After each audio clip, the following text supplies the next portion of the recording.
Hi students, this is Vishwajeet Singh and you are watching Snapsolve. तो आज जो है हम लोग मेटल नॉन मेटल का पार्ट 4 करने वाले हैं। पहले ही 3 पार्ट इस चैप्टर के बन चुके हैं। अगर आपने वो नहीं देखे हैं तो पहले उनको देखिए, तो जाके आपको ये पार्ट ज़्यादा अच्छे से समझ में आएगा। तो आज के वीडियो में हम लोग बात करने वाले हैं लुईस डॉट स्ट्रक्चर के बारे में। उसके बाद फिर आयोनिक कंपाउंड्स, आयोनिक बॉन्ड और आयोनिक कंपाउंड कैसे फॉर्म होते हैं ये भी देखेंगे, और साथ में उनकी प्रॉपर्टीज क्या क्या हैं ये भी हम लोग जानेंगे। तो वीडियो को स्टार्ट करने से पहले अगर आपने अब तक स्नैपसॉल्व का ऐप डाउनलोड नहीं किया है तो उसका लिंक आपको डिस्क्रिप्शन में मिल जाएगा। पहले जाके उस ऐप को डाउनलोड करें, क्योंकि अगर आपने वो ऐप डाउनलोड कर लिया तो आपको पढ़ाई से related physics, chemistry, biology, maths, इन चारों सब्जेक्ट से रिलेटेड जो भी डाउट्स होंगे वो आप इजीली उनको क्लियर कर सकते हैं। तो वीडियो को स्टार्ट करने से पहले एक क्वेश्चन है।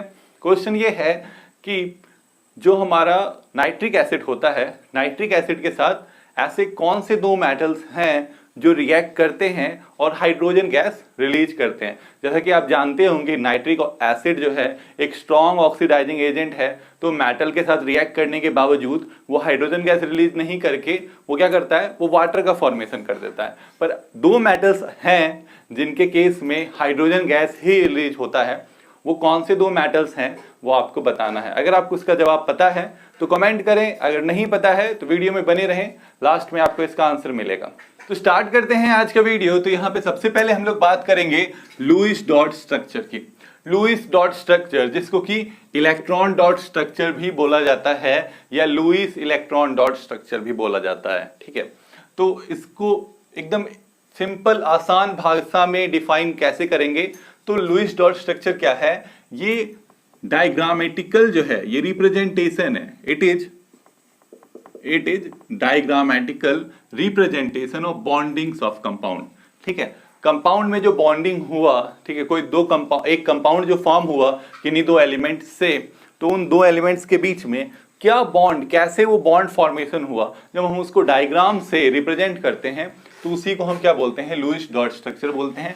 डॉट वर्ड इसलिए है क्योंकि हम जो वहां पे इलेक्ट्रॉन्स हैं उनको डॉट और क्रॉस से रिप्रेजेंट करते हैं, ठीक है। जो वहां पे इलेक्ट्रॉन्स, क्योंकि कंपाउंड फॉर्मेशन में इलेक्ट्रॉन्स ही पार्टिसिपेट करते हैं, प्रोटॉन्स कहाँ होते हैं, न्यूक्लियस में होते हैं, वो तो पार्टिसिपेट नहीं करते हैं। इसलिए हम लोग इलेक्ट्रॉन्स को जो है रिप्रेजेंट कैसे करते हैं, डॉट और क्रॉस से रिप्रेजेंट करते हैं, इसलिए इसका नाम लुईस डॉट स्ट्रक्चर है। लुईस सर ने दिया था, इसलिए लुईस डॉट स्ट्रक्चर इसका नाम है। तो बॉन्डिंग्स का अगर हम बात करें यानी बॉन्ड्स का, तो 2 तरह के हमारे पास बॉन्ड्स होते हैं, एक कोवेलेंट बॉन्ड है और एक आयोनिक बॉन्ड है। तो कोवेलेंट बॉन्ड तो आपने क्लास 9 में पढ़ लिया है।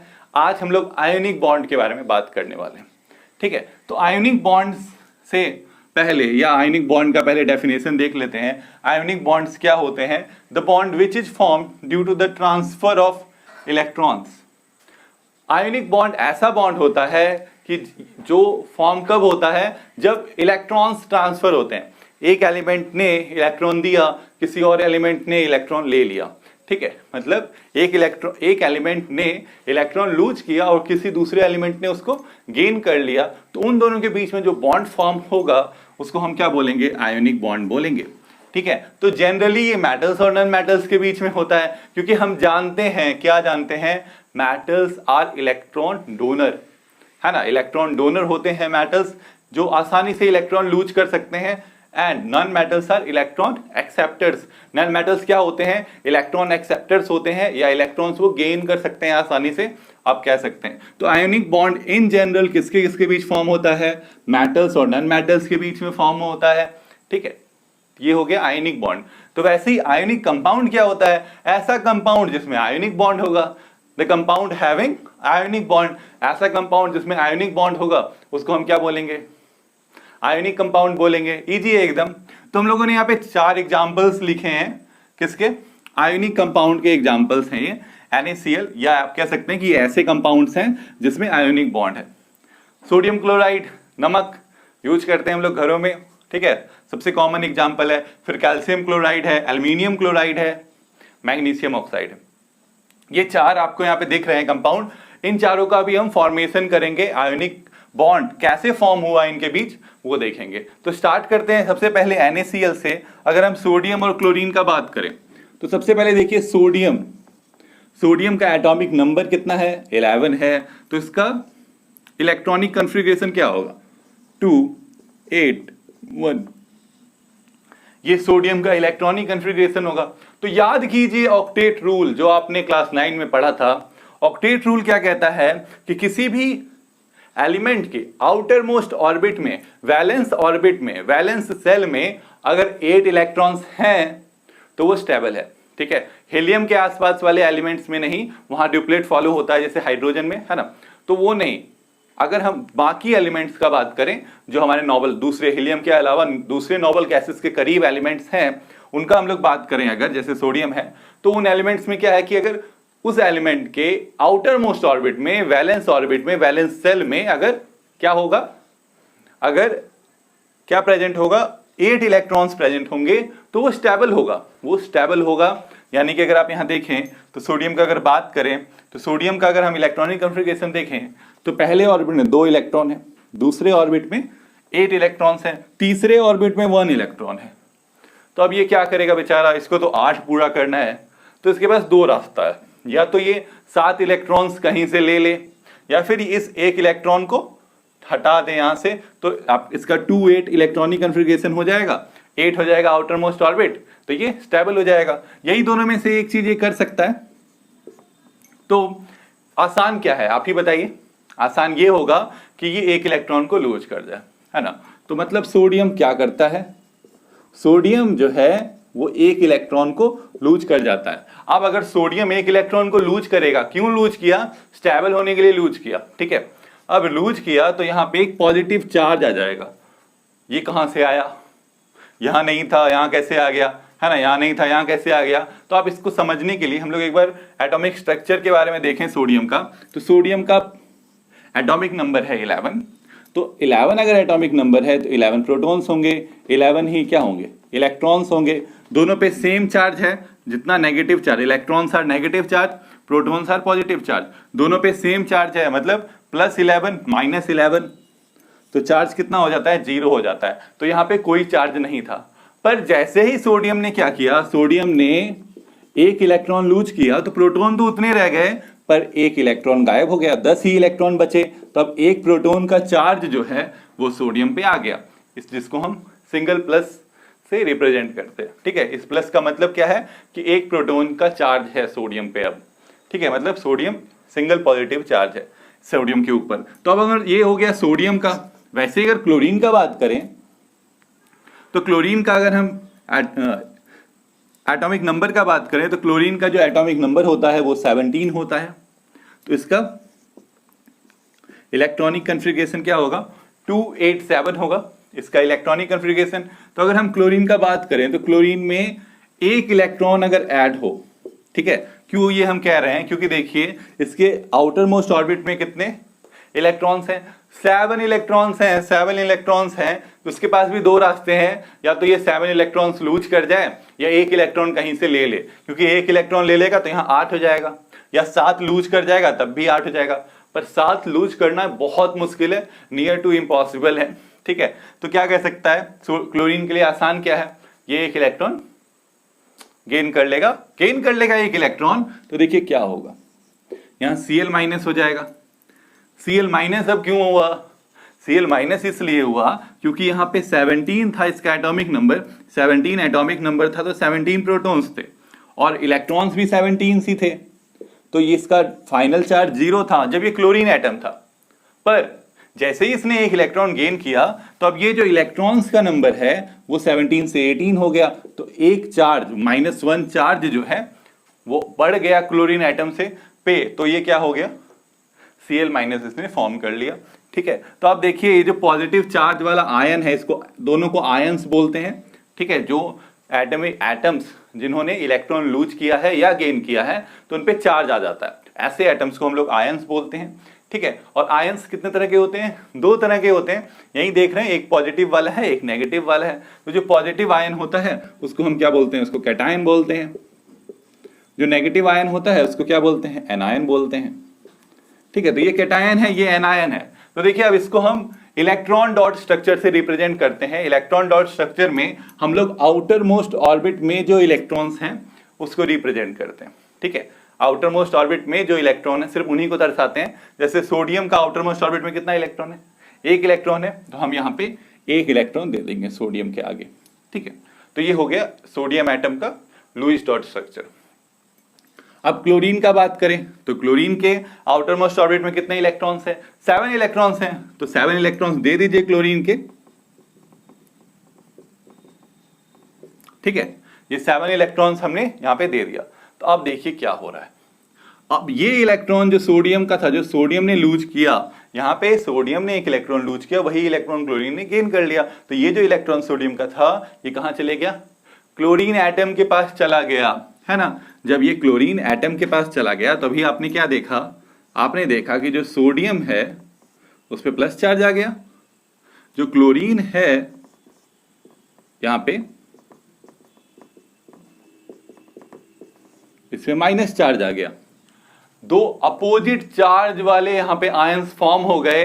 जो भी आपने देखा कि दो अपोजिट चार्ज वाले आयंस अगर फॉर्म हो गए तो क्या होगा, अगर दो अपोजिट चार्ज वाले आयन फॉर्म होंगे तो they will attract each other, opposite charges attract each other. हमने ये पढ़ा है कि अगर दो अपोजिट चार्ज होंगे तो वो दोनों एक दूसरे को अट्रैक्ट करेंगे। तो अब ये सोडियम आयन और क्लोरीन आयन क्या करेगा, एक दूसरे को अट्रैक्ट करेगा, एक दूसरे को अट्रैक्ट करेगा तो क्या होगा, दोनों एक बॉन्ड बना लेगा आपस में, और जो कंपाउंड फॉर्म होगा उसको हम क्या बोलेंगे, NaCl बोलेंगे, ठीक है। तो अब इसका माइनस प्लस चार्ज कहां गया, चार्ज कहां चला गया। अब पूरे टोटल पे अगर हम चार्ज देखें, ये एक पॉजिटिव चार्ज था पूरा, ये एक नेगेटिव चार्ज था, तो दोनों का जब दोनों ऐड हो गए, एक कंपाउंड बना दिए, तो दोनों 1 प्लस 1 माइनस क्या हो गया, ओवरऑल चार्ज फिर से 0 हो गया। तो यहां पे देखिए ऐसे कंपाउंड को हम आयोनिक कंपाउंड बोलते हैं, या इसका दूसरा नाम इलेक्ट्रोवैलेंट कंपाउंड है, ठीक है। इनको इलेक्ट्रोवैलेंट कंपाउंड भी बोलते हैं। इलेक्ट्रोवैलेंट कंपाउंड क्यों बोलते हैं, क्योंकि ये जो है इलेक्ट्रोस्टैटिक फोर्स होता है इन दोनों के बीच में, है ना। दो अपोजिट चार्जेस के बीच में कौन सा फोर्स होता है, इलेक्ट्रोस्टैटिक फोर्स ऑफ अट्रैक्शन होता है, इसीलिए इनको हम इलेक्ट्रोवैलेंट कंपाउंड भी बोलते हैं। तो यहाँ पे हमने NaCl का स्ट्रक्चर ड्रॉ किया, इसी को NaCl का लुईस डॉट स्ट्रक्चर बोलेंगे। यहाँ पे हमारे पास कुछ और एग्जांपल्स आयोनिक कंपाउंड्स के, इनका हम स्ट्रक्चर ड्रॉ करने वाले हैं, ठीक है। तो पहले कैल्शियम क्लोराइड, ठीक है, इसका हमको स्ट्रक्चर ड्रॉ करना है। तो कैल्शियम एटम को देखिए, तो कैल्शियम का अगर आप एटॉमिक नंबर पता होगा आपको कितना है, 20 है। तो इसका अगर हम इलेक्ट्रॉनिक कन्फिग्रेशन लिखें तो है 2 8 8 2, ये इसका इलेक्ट्रॉनिक कन्फिग्रेशन है कैल्शियम का। तो देखिए फिर सोडियम जैसा ही है ना, सोडियम जैसा ही है। सोडियम में यहाँ एक इलेक्ट्रॉन था, यहाँ पे 2 इलेक्ट्रॉन्स है कैल्शियम में। तो कैल्शियम को क्या करना होगा, या तो ये 6 इलेक्ट्रॉन गेन कर ले या 2 इलेक्ट्रॉन लूज कर जाए, है ना। या तो 6 गेन करो या 2 लूज करो, तब आपका ऑक्टेट पूरा होगा, तो आप स्टेबल हो जाइएगा। ये कैल्शियम को कहा गया। तो कैल्शियम क्या बोला कि 6 इलेक्ट्रॉन्स गेन करना तो बहुत मुश्किल है, तो चलो मैं 2 इलेक्ट्रॉन लूज कर जाता हूं। तो कैल्शियम 2 इलेक्ट्रॉन लूज कर सकता है। तो कैल्शियम क्या करेगा, कैल्शियम 2 इलेक्ट्रॉन लूज कर जाएगा। अब देख लीजिए सोडियम ने 1 इलेक्ट्रॉन लूज किया था तो उस पर 1 प्लस चार्ज आया था, कैल्शियम ने 2 इलेक्ट्रॉन लूज कर लिए तो उस पर 2 पॉजिटिव चार्ज आएगा, है ना, 2 पॉजिटिव चार्ज आएंगे। क्यों होगा, क्योंकि देखिए कैल्शियम के पास 20 प्रोटॉन थे और 20 ही इलेक्ट्रॉन थे, पर 2 इलेक्ट्रॉन लूज करने के बाद अब सिर्फ 18 इलेक्ट्रॉन ही बचे। तो 2 प्रोटॉन्स का जो चार्ज है वो उसके एटम पे आ जाएगा और ये क्या बना दिया, कैटायन बना दिया, है ना।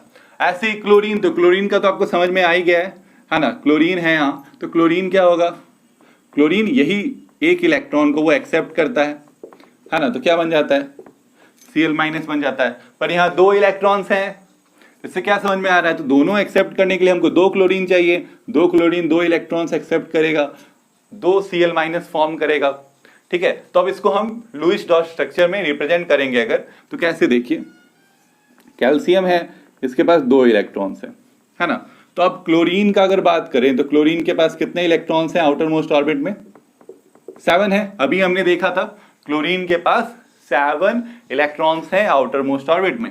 तो अब 1 इलेक्ट्रॉन तो कैल्शियम ने इस क्लोरीन को दे दिया, चलो इस क्लोरीन को दे दिया तो क्लोरीन ने ले भी लिया, ठीक है।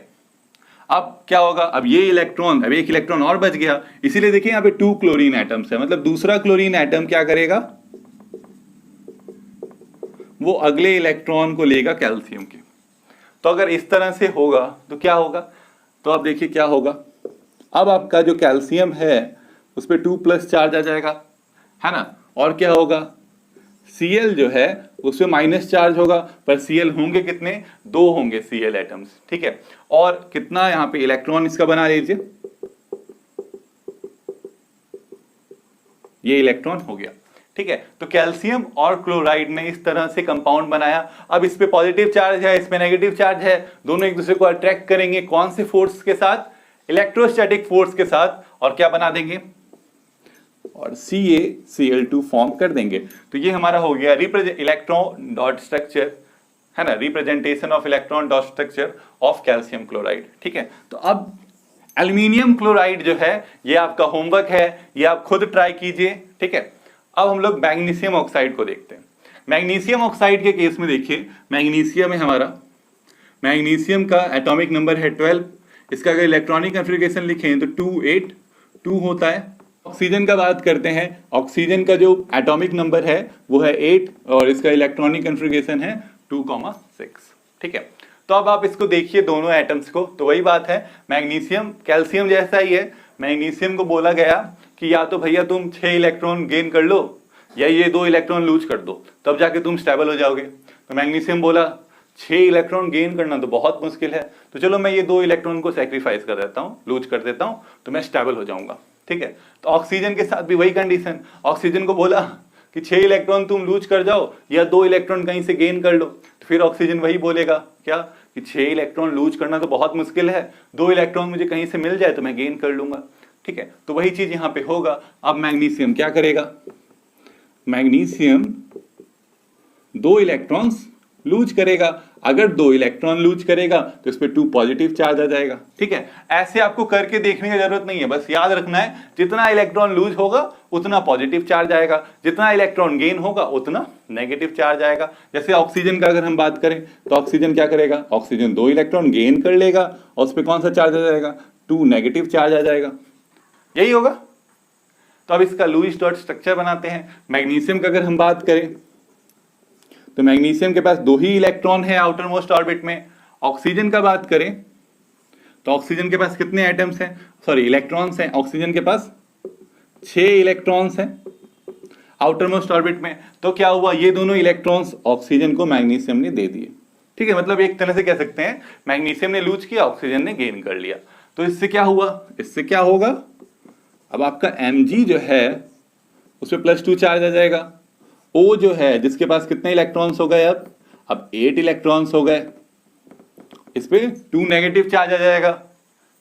पॉजिटिव चार्ज नेगेटिव चार्ज दोनों एक दूसरे को अट्रैक्ट करेंगे with the force of electrostatic force के साथ, दोनों एक दूसरे को अट्रैक्ट करेंगे। अट्रैक्ट करेंगे तो क्या होगा, अट्रैक्ट करेंगे तो दोनों कंबाइन हो जाएंगे, बॉन्ड फॉर्म कर लेंगे, आयोनिक बॉन्ड फॉर्म करेंगे और MgO जो है आपका कंपाउंड यहाँ फॉर्म हो जाएगा। तो आप ऐसे ही बहुत सारे कंपाउंड्स हैं, वेरियस कंपाउंड्स हैं, आयोनिक कंपाउंड्स हैं जिनका स्ट्रक्चर आप बना के देख सकते हैं घर पे, ठीक है। तो आप जरूर बनाएं 2-3 स्ट्रक्चर्स और कोशिश करें कि उन स्ट्रक्चर्स को कमेंट सेक्शन में भी जरूर डालें। अब हम यहाँ पे बात करने वाले हैं प्रॉपर्टीज ऑफ आयोनिक कंपाउंड्स की, ठीक है। आयोनिक कंपाउंड की क्या क्या प्रॉपर्टीज होती हैं, जो जनरल प्रॉपर्टीज होती हैं, बहुत ही आसान है। उनके जो आप नेचर से जो उनका इलेक्ट्रोस्टैटिक फोर्स ऑफ अट्रैक्शन है तो वो आयंस के बीच में, उसी से जो है आप सारे प्रॉपर्टीज को याद रख सकते हैं आसानी से। पहला देखिए फिजिकल स्टेट है, ठीक है। फिजिकल स्टेट, अब बताइए कि अगर 2 एटम्स एक दूसरे को एकदम टाइटली बॉन्ड करके रखे हुए हैं, टाइटली पकड़ के रखे हैं, तो उन दोनों के बीच में क्या होगा, बहुत कम गैप होगा, बहुत कम गैप होगा। तो कैसे स्टेट में वो पाए जाएंगे, सॉलिड, है ना। Ionic compounds are solid at room temperature, room temperature पे सॉलिड होते हैं, ठीक है। इसके बाद दूसरा अगर हम बात करें मेल्टिंग एंड बॉइलिंग पॉइंट का, फिर से वही बात आ जाता है मेल्टिंग एंड बॉइलिंग पॉइंट में कि दोनों एटम्स के बीच में, दोनों आयंस के बीच में जो फोर्स ऑफ अट्रैक्शन है, इलेक्ट्रोस्टैटिक फोर्स ऑफ अट्रैक्शन है, वो क्या है, बहुत ज्यादा है, बहुत ज्यादा है। तो उनको ब्रेक करना, उनके बॉन्ड को, वो भी बहुत मुश्किल होगा। तो अगर वो मुश्किल है तो इसका मतलब क्या, हाई होगा उनका, high melting point and boiling point. इनका जो मेल्टिंग पॉइंट होगा, बॉइलिंग पॉइंट होगा, काफी हाई होगा, क्योंकि इनका जो बॉन्ड है उसमें फोर्स ऑफ अट्रैक्शन इतना ज्यादा है कि उसको ब्रेक करने के लिए हमको बहुत ज्यादा एनर्जी सप्लाई करना होगा। तो they have high melting and boiling point. Solubility का बात करें तो आयोनिक कंपाउंड का अगर हम सॉल्युबिलिटी का बात करें तो generally they are soluble in water. ठीक है, वो वाटर में सॉल्युबल होते हैं। लगभग जो आयोनिक कंपाउंड्स हैं they are soluble in water but not soluble in some solvents like kerosene, petrol, ठीक है, etc। ठीक है, इन सॉल्वेंट्स में जैसे कि कैरोसिन हो गया, पेट्रोल हो गया, इन सब में आयोनिक कंपाउंड्स जो हैं वो सॉल्युबल नहीं है, पर वाटर में सॉल्युबल होते हैं इन जनरल।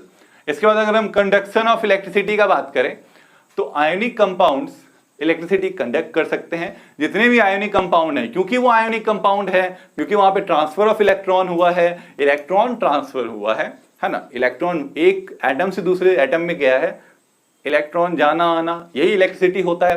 इलेक्ट्रिसिटी में क्या होता है, इलेक्ट्रॉन मूव करते रहता है, यही होता है। तो वो कंडक्ट कर सकते हैं इलेक्ट्रिसिटी को, पर कब, एक्वस स्टेट में। ठीक है, जब आयोनिक कंपाउंड जो है हमारे वो कब कहां होंगे, एक्वस स्टेट में होंगे, उस समय सिर्फ वो इलेक्ट्रिसिटी कंडक्ट कर सकते हैं। ऐसा क्यों, रीजन होगा। रीजन हम इसका ऐसे तो पढ़ चुके हैं, एसिड बेस एंड सॉल्ट में हमने पढ़ा था। क्या पढ़ा था कि जब हम किसी आयनिक कंपाउंड को वाटर में डालते हैं, ठीक है, मान लीजिए हमने NaCl को वाटर में डाल दिया, तो क्या होता है कि ये जो NaCl है ये ब्रेक हो जाता है Na+ और Cl- आयंस में। Na+ और Cl- आयंस में ब्रेक हो जाता है तो क्या होता है कि ये दोनों आयंस हैं and ions are the carriers of electricity. Ions को हम लोग कैरियर्स ऑफ इलेक्ट्रिसिटी बोलते हैं क्योंकि ये इलेक्ट्रॉन्स को कैरी करते हैं, करेंगे कैरी, क्योंकि ये क्लोरीन जाएगा कहाँ, पॉजिटिव टर्मिनल की तरफ जाएगा, ये नेगेटिव टर्मिनल की तरफ जाएगा। इस तरह से क्या होगा, इलेक्ट्रॉन्स जो हैं इनके साथ, इन आयंस के साथ इलेक्ट्रॉन्स भी मूव करेंगे एक प्लेस से दूसरे प्लेस में, तो वो क्या बन जाएगा, ये जो आपका सॉल्यूशन है ये कंडक्टर बन जाएगा इलेक्ट्रिसिटी का। यानी कि ionic compounds can conduct electricity but in aqueous state. Important बात है, एक्वस स्टेट में होना इंपॉर्टेंट है। अगर वो एक्वस स्टेट में है तो इलेक्ट्रिसिटी वो कंडक्ट करेंगे, नहीं है नहीं करेंगे। ठीक है, तो यहां पे हमने properties of ionic compound finish कर लिया। तो आज की वीडियो में बस इतना ही पढ़ना था हमको। तो वक्त आ गया है उस क्वेश्चन का आंसर देने का जो हमने आपके वीडियो को स्टार्टिंग में पूछा था। क्या पूछा था हमने कि नाइट्रिक एसिड जो है उसमें ऐसे कौन से दो मेटल्स हैं जो रिएक्ट करते हैं पर वाटर फॉर्म नहीं करके हाइड्रोजन गैस रिलीज होता है। तो वो दो मेटल्स कौन कौन से हैं, मैग्नीशियम है और मैग्नीज है। ठीक है, मैग्नीशियम एंड मैग्नीज ऐसे दो मेटल्स हैं, जब इनको हम नाइट्रिक एसिड में डालते हैं तो वाटर फॉर्म नहीं होता है बल्कि हाइड्रोजन गैस इवॉल्व होता है। ठीक है, तो वक्त आ गया है गुड बाय करने का, पर याद रखना है स्नैपसॉल्व ऐप को डाउनलोड करना है। कहां से करना है, लिंक आपको डिस्क्रिप्शन में मिल जाएगा, वहां से आप स्नैपसॉल्व का ऐप डाउनलोड कर सकते हैं। डाउनलोड करने के बाद आप किसी भी डाउट का, आपको किसी भी सब्जेक्ट में किसी भी क्वेश्चन में कोई डाउट है तो उसका बस आपको एक फोटो लेना है। फोटो लेने से क्या होगा कि आपको इंस्टेंटेनियस सॉल्यूशन मिल जाएगा उस क्वेश्चन का। ठीक है, तो ऐसे ही अमेजिंग वीडियोस के लिए स्नैपसॉल्व के YouTube चैनल को भी जरूर सब्सक्राइब करें। Thank you.